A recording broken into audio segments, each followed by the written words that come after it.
추워졌죠? 여러분 건강 관리 잘 하시고, 그리고 또 우리 대학 내년 드는 시험 기간일 텐데, 시험 기간에도 하나님 주신 영적인 힘 얻으면서 승리하기를 바랍니다. 오늘 제목은 오직 복음에만 집중하는 전도자입니다.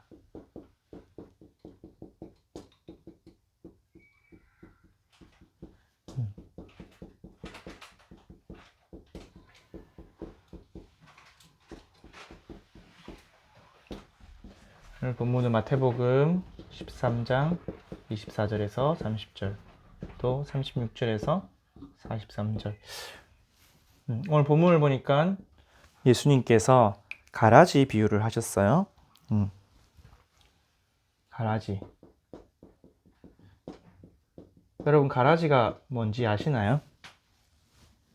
아는 사람? 모르는 사람? 다 모르는 것 같은데.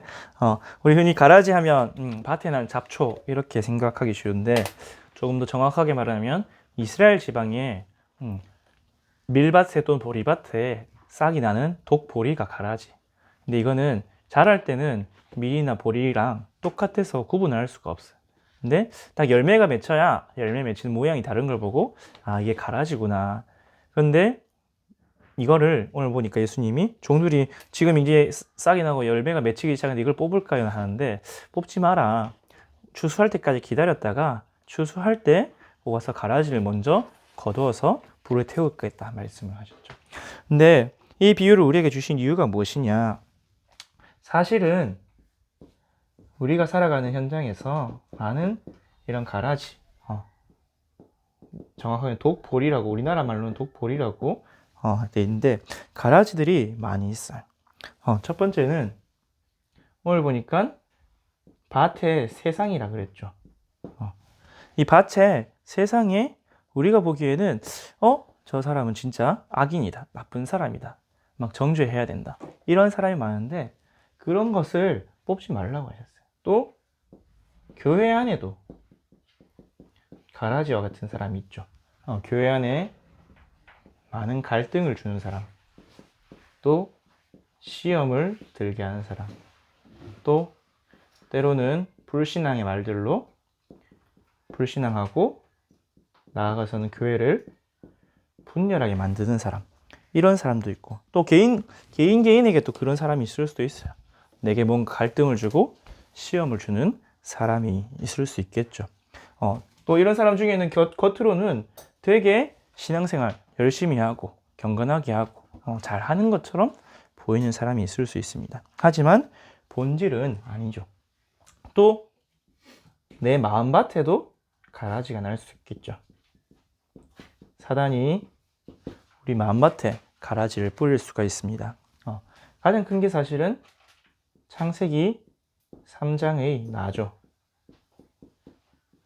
그리스도가 주인 되시기를 원하는데 계속해서 내가 주인 되서, 그래서 따라오는 12가지 문제로 나를 넘어뜨리고, 결국 나의 동기, 또 인본주의들, 또는 내 개인의 불신앙, 영적 문제 있을 수 있겠죠. 또는 내 마음과 생각을 사로잡을 수도 있습니다. 그런 것들을 이제 말씀하시기를 뭐라요? 뽑지 말래요. 뽑지 말고 뭐라고 하셨습니까? 가만히 두라고 하셨어요. 다른 말로는 추수 때까지 기다리라 해줬죠.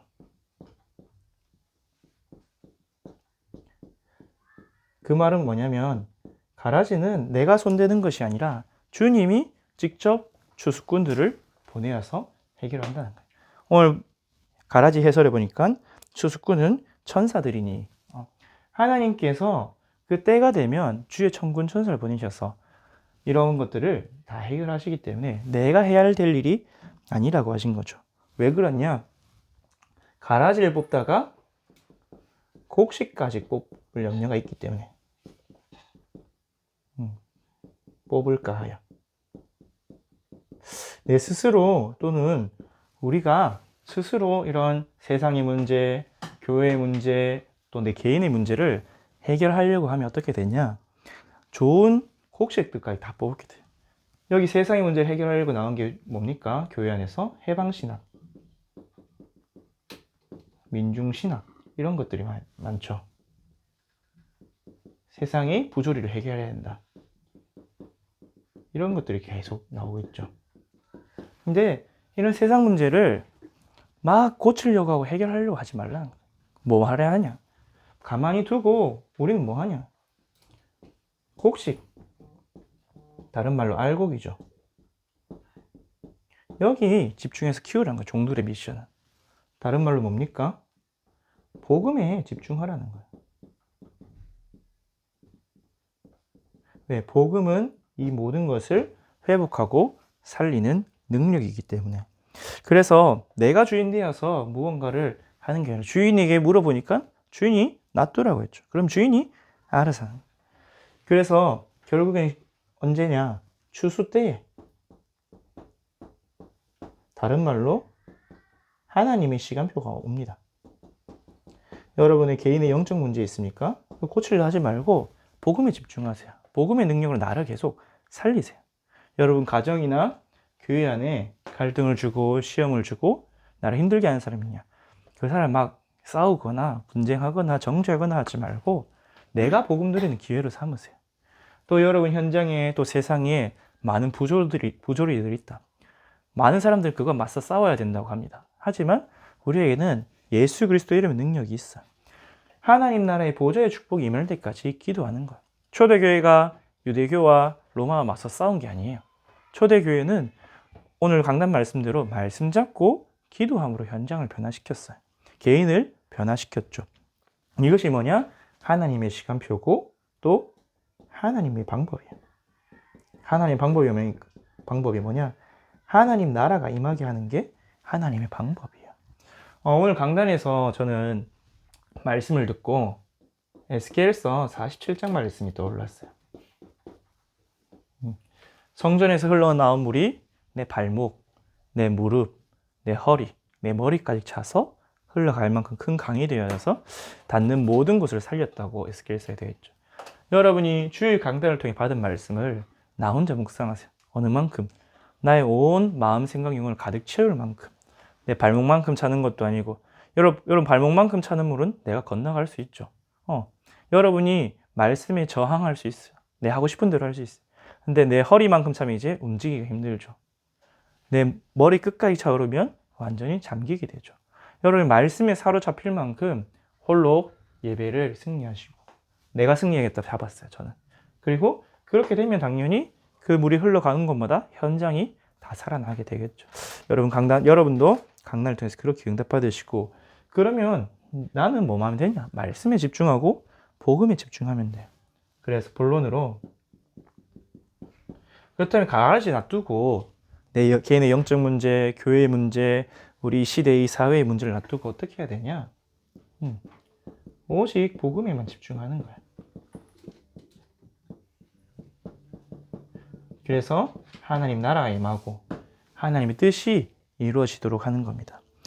그러면은 첫 번째로 무엇에 집중하냐? 오직 그리스도에 집중하는 겁니다. 오늘 우리가 찬양으로 고백했듯이 우리가 무엇을 하면 살냐? 그리스도를 만나서 그리스도 안에서 충분하고 완전하고 그 모든 것임을 누리는 거예요. 여러분의 죄, 사단, 지옥 문제, 또 여러분의 영적 문제, 그리스도 아니면 절대 불가능이죠.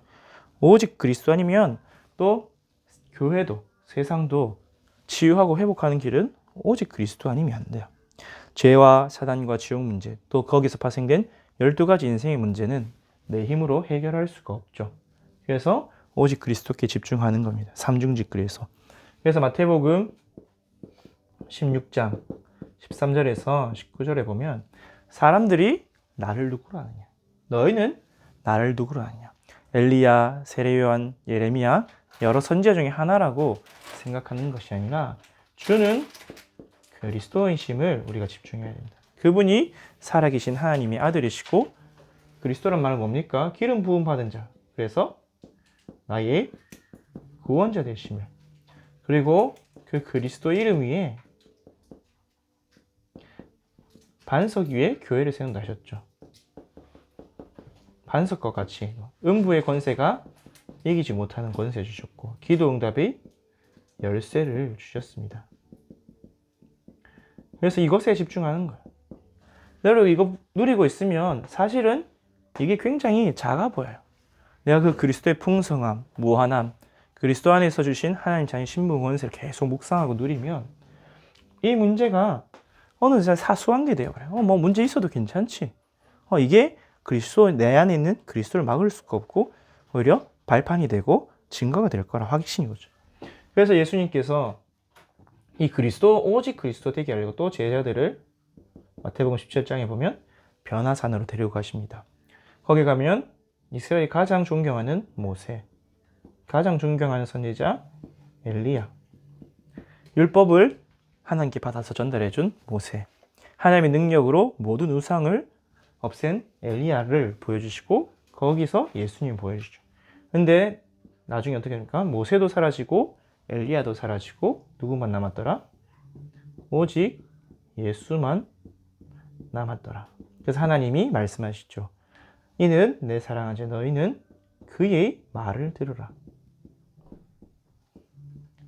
우리가 세상에 모세같이 엘리야같이 어떤 율법 또 능력 이런 게 아니라 오직 예수 그리스도의 복음 안에 다 들어있어요. 그 복음의 말씀을 우리가 듣고 따라갈 때 모든 걸 살리게 됩니다. 그래서 여러분이 복음에 집중해서 어떤 상태가 되면 되냐? 빌립보서 4장 12절에서 13절대로 내게 일체의 비결이 있다. 풍부에 처할 줄도 알고 궁핍에 처할 내게 능력 주시는 그리스도 안에 있을 때 내가 가난해도 상관없고 부해도 상관없고 감옥에 있어도 상관없고 왕궁에 있어도 상관없는 거예요. 또 갈라디아 2장 20절처럼 내가 사는 것 아니고 이제는 내 안에 그리스도께서 사시는 것이다. 내 인생에 내가 책임지고 내게 주장할 한 개도 없다는 거예요. 여러분 오직 그리스도께 집중해서 결국 그리스도가 완전한 나의 주인이 되심을 누릴 때 사실 이런 것들은 신경을 끄게 되죠. 이제 내가 신경 쓰는 게 아니라 그리스도가 주인 되심이 인정되니까. 그래서 그리스도와 함께 누리면서 하나님 나라를 기다리는 겁니다. 그래서 우리는 오직 그리스도께 집중하고 오직 하나님 나라를 누리는 겁니다. 또 하나님 나라의 일이 임하기를 기다리는 겁니다. 그래서 여러분이 하나님 나라를 누리는데 왜 계속 하나님 나라에 대해 이야기하시느냐? 반드시 이 세상은 사탄이 장악하고 있기 때문에 여러분이 살아가는 이 땅, 여러분이 가야 될 모든 현장은 사단이 정복하고 있는 사단의 나라예요. 그래서 사단의 나라. 에베소서 2장 2절과 6장 12절에 보면 우리의 싸움은 혈과 육이 아니요 하늘에 있는 악의 영들과 싸움이고 그 악의 영은 공중권세 잡은 자여 이 세상의 통치자라. 세상의 풍속을 잡고 불신자를 장악하고 있다고 했죠. 그래서 바울은 사단을 보고 고린도서 4장 4절에 이 세상 신이 믿지 않는 자를 마음 혼미하게 한다. 복음이 비치지 못하게 한다.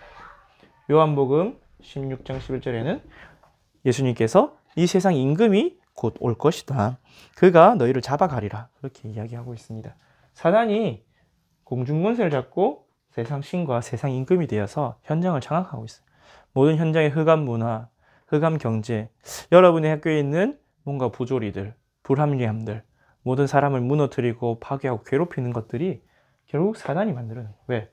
사단은 요한복음 10장 10절에 보니까 도둑이라고 했어요. 빼앗고 죽이고 멸망시키는 존재라고 했어요.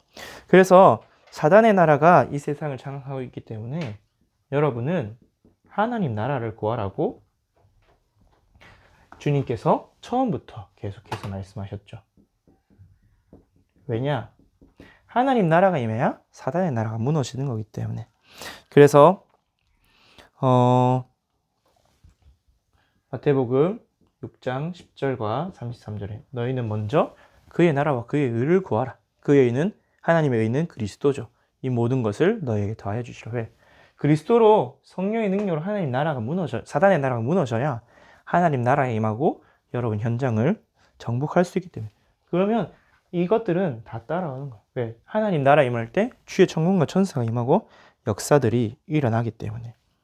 그래서 하나님 나라 마태복음 12장 28절에서 29절.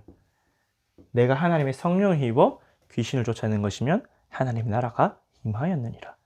여러분이 내게 있는 성령의 능력으로 현장에서 정복할 때, 승리할 때, 이런 것과 눈에 보이는 싸움이 아니라 눈에 보이지 않는 영적 싸움할 때 하나님 나라에 임하고 천군과 천사가 동원되어 있습니다. 그래서 여러분에게 이 축복을 주셨어요.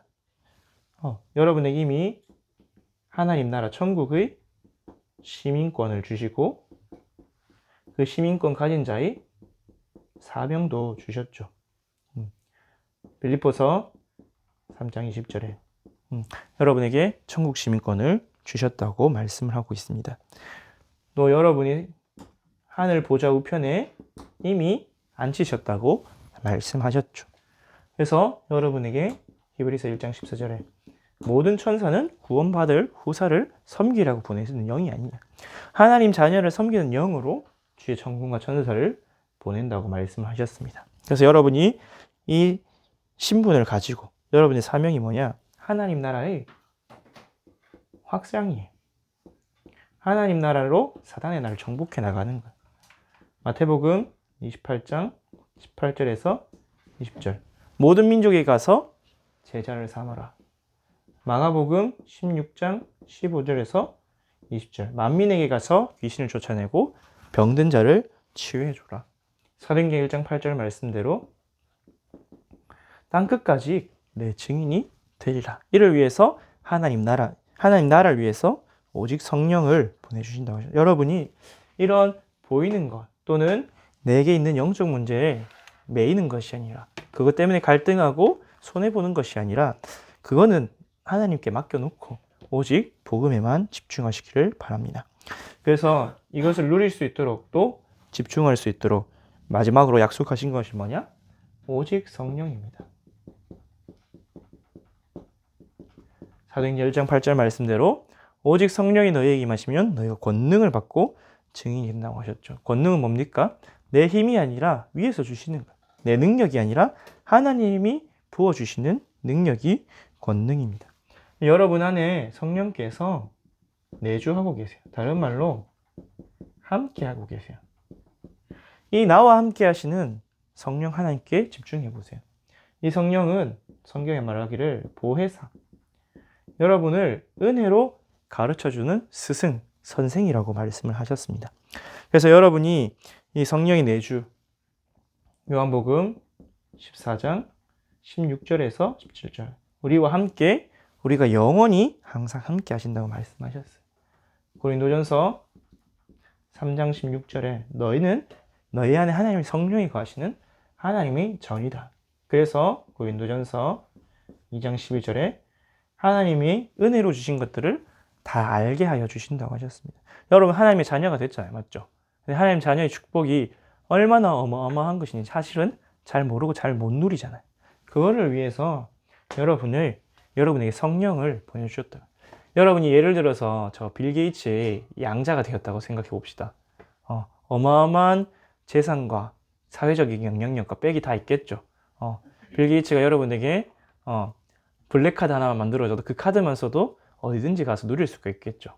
근데 그렇게 양자가 되어도 내가 거기 무엇이 있는지, 어떤 혜택이 있는지 모르면 못 누릴 거 아니에요. 그래서 누구를 붙여주겠어요? 뭐 비서를 붙여주던가 운전기사를 붙여주던가 도와줄 사람을 붙여주겠죠. 근데 그것보다 더 뛰어난 축복이 무엇이냐? 하나님의 자녀가 되어서 성령 하나님이 내 안에 나와 함께 계시는. 그래서 여러분 기도 가운데, 말씀 가운데 나와 함께 하시는 성령 하나님께 집중해 보세요. 그러면은 반드시 성령이 세밀하게 여러분을 인도하십니다. 요한복음 16장 13절 말씀, 여러분을 모든 것 가르치시고 진리 가운데로 인도하겠다 말씀을 하셨습니다. 또 요한복음 14장 26절에도 동일하게 말씀을 하고 계시죠.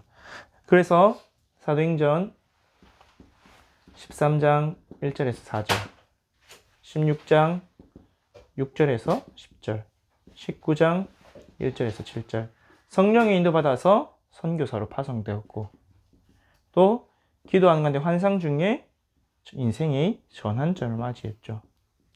또 기도하면서 제자들을 만나는데 그들이 성령 충만 받으니까 전도운동의 시작이 되었습니다. 여러분이 성령의 인도를 받을 때 현장 살리고 제자를 세우고 모든 응답을 받을 수 있기 때문에 여러분이 이런 거 있다 해서 전도운동 일어나는 거 아니거든요. 전도운동의 유무는 어디냐? 그리스도 하나님 나라 성령 충만 언약 붙잡고 집중하는 자를 통해서 일어나요. 근데 전도운동이 일어나면 사실은 이런 것들이 싹 다 사라져요. 현장에, 교회에, 내 개인의 영적 문제들이 해결되기 시작해요. 그거는 따라오는 응답이에요. 그래서 우리가 오직 집중할 거는 138에 집중하는 겁니다. 사도행전 1.8절에 위에서 주시는 권능을 주신다 하셨죠. 성령이 주신 능력은 얼마나 대단하냐.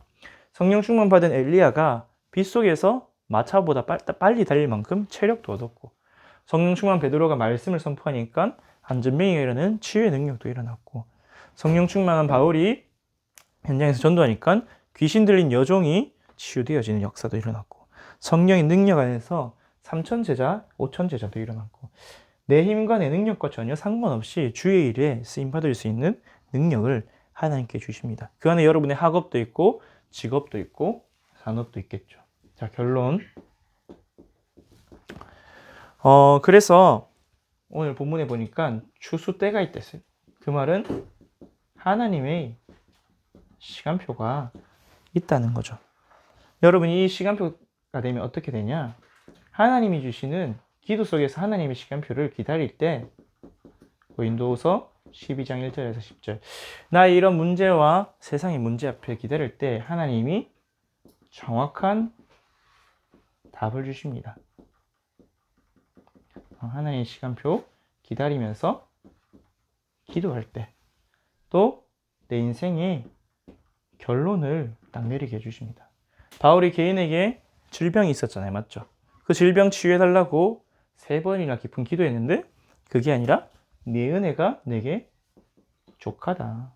하나님의 은혜를 족하기 때문에 그 네게 있는 고질병, 해결되지 않는 문제가 상관이 없다. 그래서 바울이 고백했죠. 내가 약할 때 강함이다. 여러분에게 있는 이게 치유 안 될 수도 있어요. 어쩌면. 근데 오히려 그것 때문에 더 그리스도의 은혜 안으로 하나님의 능력이 있는 보좌의 축복 속에 들어가게 된다면 내가 약할 때 강함이라는 그 고백이 나오겠죠. 그러면서 우리 앞에도 이야기했지만 바울의 고백과 같이 빌립보서 4장 6절에서 7절 또 12절에서 13절 아무것도 염려하지 말고 기도 간구할 때 그것을 초월할 수 있는 모든 지각에 뛰어난 하나님의 평강이 임한다 하셨고, 그리스도 안에서 이것을 능히 감당할 수 있는 일체의 비결이 한 가지 비결이 생긴다 했어요. 내가 문제 속에 있든지 응답 속에 있든지 내가 지금 되는 중에 있든지 안 되는 중에 있든지 그거를 모든 것을 초월해서 하나님 주시는 평안 누릴 수 있는 그 속에 있다고 하셨습니다. 그러면서 여러분이 계속 기도할 때 어떻게 되냐? 결국은 저 사람들까지 살리는 지극히 선한 것을 분별하게 돼요. 가라지를 뽑는 것이 중요한 게 아니구나. 내게 있는 이 알고 하나님의 말씀과 복음을 누리고 풍성하게 하는 게 더 중요한구나. 그래서 결국엔 저들을 살릴 만큼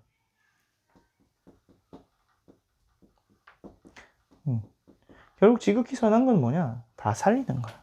문제 있는 사람, 갈등 주는 사람, 내게 어려움 주는 사람 다 살리는 거야. 그들을 위해 기도해주는 기도의 파수꾼이 되는 거야.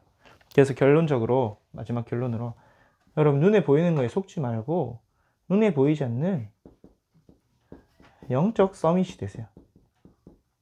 다른 말로 여러분의 영적 상태를 살리세요.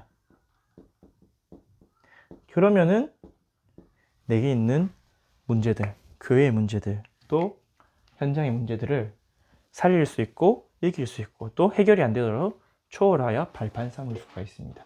이번 한 주도 강단의 말씀 붙잡고 여러분 예배 승리 안수로 들어가기를 바라고, 또 그 가운데 내게 있는 문제, 사건 그런 것에 내 신경 분산되고 분열되지 말고 오직 복음 집중하여서 이스라엘이여 너는 행복한 사람이로다. 여호와의 구원을 너와 같이 얻은 자가 누구냐. 하나님이 주는 참된 기쁨, 행복, 평안 누리는 매일이 되기를 바랍니다. 기도하겠습니다. 하나님 아버지 감사합니다. 우리 인생을 걸어가는 가운데 우리 개인의 오래된 문제들도 있고 또 이 사단의 나라에 부딪히는 많은 것들이 있습니다. 그런 것들에 속지 않게 하여 주시옵시고 그것을 싸우지 않게 하여 주시옵시고 지극히 선한 것을 분별하여 오직 복음 138의 언약에만 집중하는 우리 대학 청년부에게 주님 축복하여 주옵소서. 그래서 하나님 주시는 보좌의 축복과 능력을 체험하게 하여 주시고 주의 전공과 천성을 동원되어 하나님 나라가 임함으로 영적 정복이 될 때 현장이 변화되고 살아남을 보게 하여 주옵소서. 이번 주 강단 말씀대로 강단에서 흘러나온 물이 정말 나를 살리고 현장을 살린 것처럼 우리도 그 말씀 붙잡고 강단 예배, 홀로 예배, 현장 예배에 승리하는 그래서 모든 사람을 살리는 전도운동의 주역이 되도록 축복하여 주옵소서. 응답하시고 역사하실 줄 믿사옵고 예수 그리스도 이름으로 감사하며 기도드렸습니다. 아멘.